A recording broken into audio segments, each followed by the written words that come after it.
அஸ்ஸலாமு அலைக்கும். அல் ஃபாத்திஹா அத்தியாயத்தினுடைய 6வது ஆயத். இங்கு அல் ஃபாத்திஹாவில் மொத்தம் 7 ஆயத். சில இமாம்கள் பிஸ்மில்லாஹிர் ரஹ்மானிர் ரஹீம் என்பதையும் முதல் ஆயத்தாக கணித்து கடைசியில் உள்ள ஆயத் ஸிராத்தல்லதீன அன்அம்த அலைஹிம் கைரில் மக்லூபி அலைஹிம் வலல்லாலீன் என்பதை ஒரே ஆயத்தாகவும் கணித்து 7 ஆயத்தாக சொல்கின்றார்கள். இன்னும் சில இமாம்கள் பிஸ்மில்லாஹிர் ரஹ்மானிர் ரஹீம் என்பது எல்லா சூறாக்களிலும் துவங்கப்படுவதை போன்று அல் ஃபாத்தியாவிலும் துவங்கப்படுகின்ற ஒரு ஆயத்து தான்.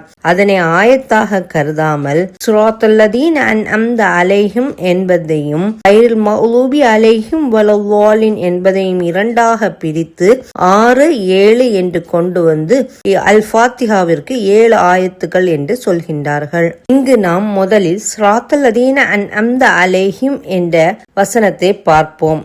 எவர்களுக்கு நீ அருள் புரிந்தாயோ அவர்களுடைய வழி என்று இந்த ஆயத்திற்கு பொருள். நேர்வழி என்பது தன்னுடைய அருளுக்கு பொருந்தக்கூடியவர்களின் வழியே ஆகும் என்பதை இங்கே இறைவன் தெளிவுபடுத்துகின்றான். அல்லாஹ் சுப்ஹானஹு வ தஆலா இன்னொரு வசனத்தில் கூறுகின்றான், யார் அல்லாஹ்விற்கும் அவனுடைய தூதருக்கும் வழிபடுகின்றார்களோ அவர்கள் அல்லாஹ் அருள் புரிந்த நபிமார்கள், உண்மையாளர்கள், உயிர் தியாகிகள், நல்லோர்கள் இவர்களுடன் இருப்பார்கள். இப்படிப்பட்டவர்கள்தான் மிக சிறந்த நன்மர்கள் என அல்லாஹ் சுப்ஹானஹு வ தஆலா 4வது அத்தியாயத்தில் 69வது வசனத்தில் கூறுகின்றான். இங்கு அன்அம்த நீ யாருக்கு அருள் புரிந்தாயோ என்று சொல்லுகின்ற அந்த வசனம், அந்த அருள் புரிந்தவர்கள் யார் என்றால் நபிமார்கள், உலக மனிதர்களை சீர்திருத்துவதற்காக இறைவனால் நியமிக்கப்பட்ட இறை தூதர்களே ஆவார்கள். மக்களுக்கு மத்தியிலே இறை செய்திகளை வெளியிடும் மகத்தான பணியை இவர்கள் மேற்கொண்டார்கள். 2வது சித்திகீன்கள். இவர்கள் இறை தூதர்கள் கொண்டு வந்த இறை கட்டளைகளை முழுக்க பின்பற்றி நடந்து இறை உணர்வில் முழுமை கண்ட உண்மையாளர்கள். இறைவனிடம் உயர் பதவி அடைந்துள்ள இவர்கள்தான் நேசர்கள் என போற்றப்படுவோர். 3வது சுஹதாக்கள். இறை மார்க்கத்திற்காக அறப்போரில் வீர மரணம் அடைந்த தியாகிகள். 4வது சாலிஹீன்கள்.